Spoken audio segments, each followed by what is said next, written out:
ఖమ్మం జిల్లా సత్తుపల్లి మండలం తుమ్మూరు గ్రామ సభ కార్యక్రమంలో కల్లూరు ఆర్డీఓ రాజేంద్ర గౌడ్ పాల్గొన్నారు. అంతకుముందు అధికారులకు ప్రజలకు మధ్య సమన్వయం లోపించడంతో రైతు బంధుకు సంబంధించిన దరఖాస్తు చేసుకునే విధానంలో రైతులు ఇబ్బందులు పడ్డారు. ఈ నేపథ్యంలోనే అధికారులు ప్రజలను సరిగ్గా గైడ్ చేయకపోవడంతో అధికారులపై ప్రజలు వివాదానికి దిగారు. ప్రజలకు అధికారులకు గొడవ జరుగుతున్న సందర్భంలో కాంగ్రెస్ పార్టీ రాష్ట్ర నాయకులు మట్టా దయానంద్ గ్రామ సభకు వచ్చి ప్రజలను సమన్వయపరిచారు.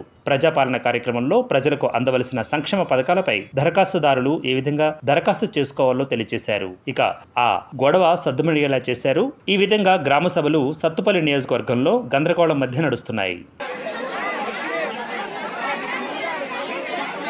దయచేసి అందరూ ఈ 3 రోజుల్లో ఎవరికైనా రాని వాళ్ళు ఉంటే మనం ఇక గ్రామ పంచాయతీ కార్యాలయంలో హెల్ప్ డెస్క్ పెడతాము.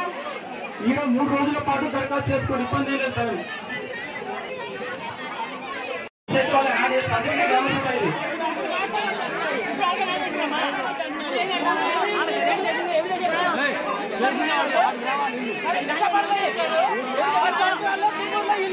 లిస్టులో లేని వాళ్ళు అప్లై చేసుకోవాలి, లిస్టులో ఉన్నది కాదు.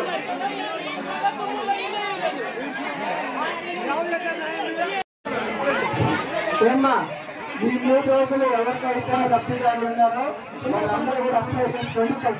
ఇప్పుడు వచ్చిన లిస్ట్ ఫైనల్ కాదు, గుర్తుంచుకోండి. ఇప్పుడు వచ్చిన లిస్ట్ ఫైనల్ కాదు. అందరూ కూర్చున్న తర్వాత గ్రామ కమిటీ ద్వారా ఎవరైతే అర్హులు ఉంటారో నిజంగా వాళ్ళందరూ కూడా వస్తాయి.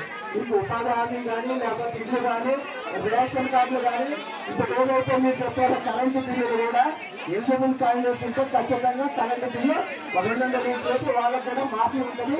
ఎవరు కూడా ఎలాంటి ఆందోళన చెందే పని లేదు. దయచేసి మీరంతా కూడా మళ్ళీ అప్లికేషన్ పెట్టుకోండి.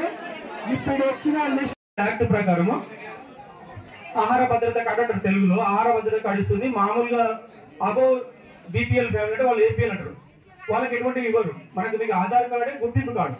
ఇక దీని వలన ఏంటంటే మనకు ఈ రేషన్ కార్డు వలన మనకు ఈ ఇందిరామ ఇళ్ళు కానీ, తర్వాత మనకు ఆరోగ్యశ్రీ కానీ ఇవల్ల దీని కొరకు ఇస్తారు. అవునవును, మీరు అన్నది కరెక్టే.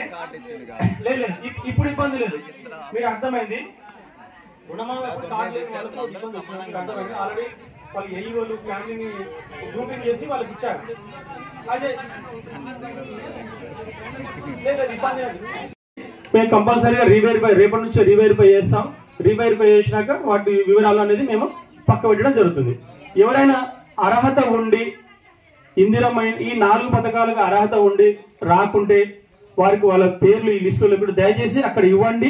సాయంత్రం వరకు రాసుకుంటాం, టెన్షన్ ఏం లేదు. రేపు కూడా రాసుకుంటాం, ఎల్లుండి కూడా రాసుకుంటాం, ఇబ్బంది ఏం లేదు. కాబట్టి ప్రభుత్వం యొక్క ఉద్దేశం ఏంటంటే అర్హత ఉన్న వాళ్ళు ఎవరికి కూడా నష్టం జరగకూడదు అనేది ప్రభుత్వ ఉద్దేశం. దీనిపైన ఎవరైనా ఉంటే మాకు వివరాలు ఇవ్వండి, మేము దానిపైన క్లారిఫై చేయడం జరుగుతుంది. Thank you. గవర్నమెంట్ ద్వారా కొంతమందికి ఇళ్ల శాంక్షన్ రావడం జరిగింది. అది వచ్చినంత మాత్రాన వాళ్ళందరికీ ఇల్లు వచ్చినట్టు కాదు. ఎవరైతే అర్హులు ఉన్నారో వాళ్ళంతా కూడా ఈ రోజు నుంచి ఈ 3 రోజులు మీకు రేషన్ కార్డు కావాలన్నా, లేకపోతే ఇందులో భరోసా కావాలన్నా, లేకపోతే ఇల్లు కావాలన్నా సరే ఈ రోజు నుంచి ఈ 3 రోజులు కనుక మీరు గ్రామ సభలో కనుక మీరు అప్లికేషన్ పెట్టుకుంటే ఖచ్చితంగా వాటిని కూడా పరిగణలోకి ఖచ్చితంగా తీసుకుంటారు. ఎందుకంటే ఈ ప్రోగ్రాం ఇక్కడే కాదు, తెలంగాణ మొత్తం కూడా ఉన్నది. ఆ ఉద్దేశంతో మంత్రులంతా కూడా మన రేవంత్ రెడ్డి గారు చెప్పడం జరిగింది. ఈ 3 రోజులు గ్రామాలలో ఉన్న ప్రతి ఒక్కళ్ళు కూడా అర్హులైన వాళ్ళందరూ కూడా అప్లై చేసుకుంటే మళ్ళీ లిస్టు తయారు చేసి ఖచ్చితంగా అర్హులందరూ కూడా ఇల్లు కానీ, లేకపోతే రైతు భరోసా కానీ, ఉపాధి హామీ కూలీలు కానీ, రేషన్ కార్డు కానీ ప్రతి ఒక్కళ్ళు కూడా వస్తారు.